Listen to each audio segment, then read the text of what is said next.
సాక్షి TV news. Nandyal జిల్లా బనగనపల్లి నియోజకవర్గం అవుకు పట్టణంలో చెల్లా రామకృష్ణారెడ్డి కుటుంబంలో మరోసారి విభేదాలు బగ్గుమన్నాయి. దివంగత ఎమ్మెల్సీ చెల్లా భగీరథరెడ్డి భార్య చెల్లా శ్రీలక్ష్మికి చెల్లా రామకృష్ణారెడ్డి కూతురు పృథ్వీరెడ్డికి మాటామాట పెరిగి ఘర్షణకు దారి తీసిందని చెల్లా శ్రీలక్ష్మి మీడియాకు తెలిపారు. చెల్లా శ్రీలక్ష్మి మాట్లాడుతూ చెల్లా రామకృష్ణారెడ్డి కూతురు పృథ్వీరెడ్డికి తనకు మాటామాట పెరిగి ఘర్షణకు దారి తీసిందని, ఈ ఘర్షణలో చెల్లా విఘ్నేశ్వరరెడ్డికి ఎలాంటి సంబంధం లేదని, కేవలం ఆడపడుచు పృథ్వీరెడ్డి నా మీదకు వచ్చి దాడి చేసిందని తెలిపింది. పాత కక్షలు మనస్సులో పెట్టుకుని తనపై దాడి చేయడం ఎంతవరకు సమంజసమని వాపోయింది. పృథ్వీరెడ్డి కుమారుడు కూడా తన గొంతు నిలిపి తనపై దాడి చేశాడని జెడ్పీటీసీ చెల్లా శ్రీలక్ష్మి మీడియా సమావేశంలో తెలిపారు. ఆడపడుచు పృథ్వీరెడ్డిపై పోలీసులకు ఫిర్యాదు చేస్తానని, తన మామ చెల్లా రామకృష్ణారెడ్డి గౌరవమంతా ఆమె దెబ్బతీస్తున్నదని, ఇప్పటికైనా ఆలోచించి తమ రాజకీయ ఎదుగుదలకు వారు సహకరించాలని చెల్లా శ్రీలక్ష్మి ఆవేదనతో తెలిపారు.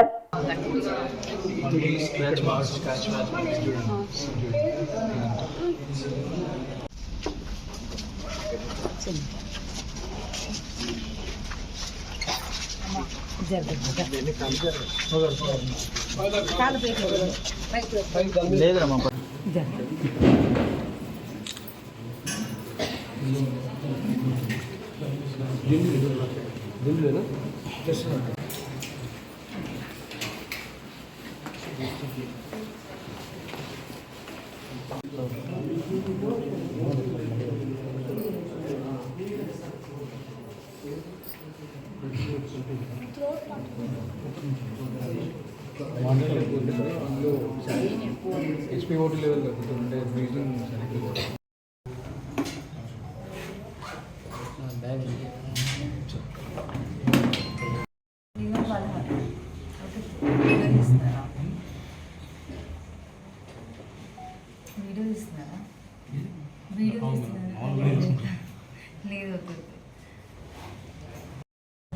కారణం అంటే ఆడపడుచులు దీంట్లో ఎటువంటి రాజకీయం కానీ విఘ్నేశ్వరరెడ్డికి కానీ సంబంధం లేదు.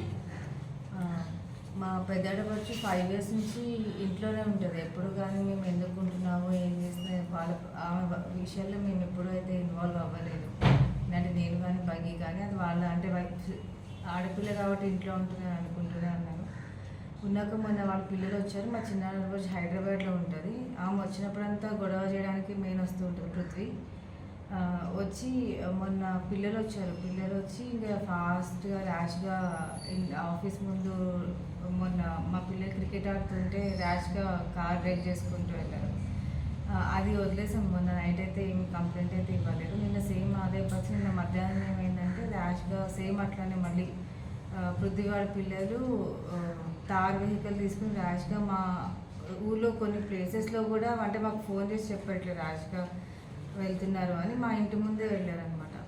ఆఫీస్ ముందే చాలా ర్యాష్గా వెళ్ళి రోడ్లో అక్కడ పార్క్ చేస్తే నేను పికెటింగ్ టీం వాళ్ళకి ఎస్ఐ గారికి చెప్పాను, ఇట్లా ఉంది గొడవ జరుగుతుంది మరి మీరు ఒకసారి చెప్పండి అని చెప్పాను. ఆల్రెడీ ఎస్ఐ గారికి పికెటింగ్ టీం కూడా వాళ్ళకి వెళ్ళి చెప్పినాక నేను అక్కడ చెప్పి వచ్చేసినాక నేను ఇంట్లోకి వెళ్దామంటే ఇంకా అందరూ ఉన్నారని చెప్పి నేను వెనకాల ఆఫీస్లోకి వచ్చేసిన వెంటనే ఇంకా బృంద వాళ్ళ పిల్లల్ని వేసుకుని అంటే మీకు క్లిప్పింగ్స్ కూడా చూపిస్తాను.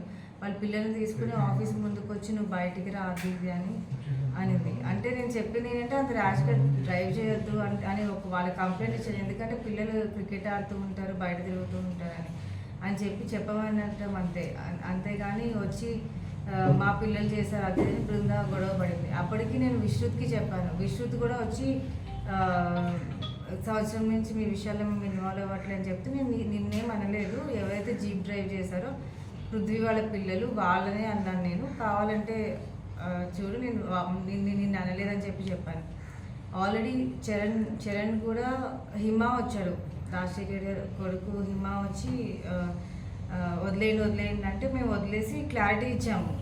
మేము పిల్లలు వాళ్ళనైతే అనలేదు, జీప్ అయితే ఫాస్ట్గా డ్రైవ్ చేశారని అన్నాము అంతేగాని నిన్ను నిన్నైతే అనలేదని అన్నాము. అన్నాక తర్వాత ఇంకా వాళ్ళు అది ఇన్సల్ట్గా ఫీల్ అయ్యారో మరి ఏమో తెలియదు, మరి ఇంటెన్షన్గా గొడవ పెట్టుకోవాలనో ఏమో తెలియదు. రోజు నేను ఇంటికి వెళ్ళేటప్పుడు బయట అయితే ఎవరో ఉండరు, ఇద్దరు ఆడపడుచులు బయట కూర్చుని ఉన్నారు.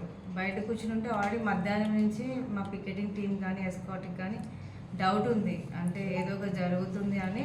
మా పెద్ద బాబు అభి ఉంటాడు, అభి నాతో పాటు రూమ్ వరకు వచ్చాడు. నేను తిరిగి చూసరికి బయటకు వచ్చేసి నా వెనకాల రాలేదు. రాకపోయేసరికి డోర్ తీసి అభి అని పిలుస్తుంటే అక్కడ ఇంకా వాళ్ళు అభి అని పిలుస్తుంది, బయటికి లాక్కురా అంది అని చెప్పి పృథ్వీ చెప్పింది బృందాకి చెప్పి ఏంటి ఎక్స్ట్రా చేస్తున్నా అది ఇది అని అంటే నేను అన్నాను మీ పిల్లల్ని కాదు నేను అనేది, ఆల్రెడీ నేను మధ్యాహ్నం చెప్పానని చెప్పి క్లారిటీ ఇచ్చిన వెంటనే ఇంకా వచ్చి బృంద జుట్టు పట్టుకోవడము, వాళ్ళ కొడుకు విశ్రుత్ వచ్చి అంతా ఇప్పుడు మా ముందే పెరిగారు 15 years నుంచి, ఎప్పుడు కానీ ఏమీ అనుకోలేదు, ఎడ్యుకేటెడ్. నన్ను ఏంటంటే ఇంకా అక్కడ ఇప్పుడు ఏదైతే చెప్తున్నారో మా అత్తగారికి నాకు గొడవ జరిగింది అది అని మీకు వీడియో కూడా షేర్ చేస్తాను. ఆ టైంలో గొడవ స్టార్ట్ అయినప్పటి నుంచి అయ్యేంత వరకు మా అత్తగారు సోఫాలోనే కూర్చుని ఉన్నారు, ఆవిడ చుట్టూ ఉన్నారు. ఒక లాజికల్గా ఒక క్వశ్చన్ అడుగుతాను. ఒక ఆడపిల్ల ఇంట్లో ఉన్నప్పుడు ఇద్దరు ఆడపడుచులు, వాళ్ళ 4 పిల్లలు అంతంత హైట్ ఉన్నారు, ఒక్కొక్కరు 45-50 kgs ఉన్నారు. విఘ్నేశ్వర్ రెడ్డి ఉన్నారు, మా అత్తగారు ఉన్నారు. నేను ఒక్కదాన్నే ఉన్నప్పుడు మా అత్తగారి మీద ఎట్లా మ్యాన్ హ్యాండింగ్ చేస్తాను చెప్పండి. ఆవిడ ఎక్కడో సోఫాలో ఉంది కాబట్టి వీడియో షేర్, నేను నా రూమ్ దగ్గర ఉన్నాను. నాకు సోఫాకి కనీసం ఒక 3-4 feet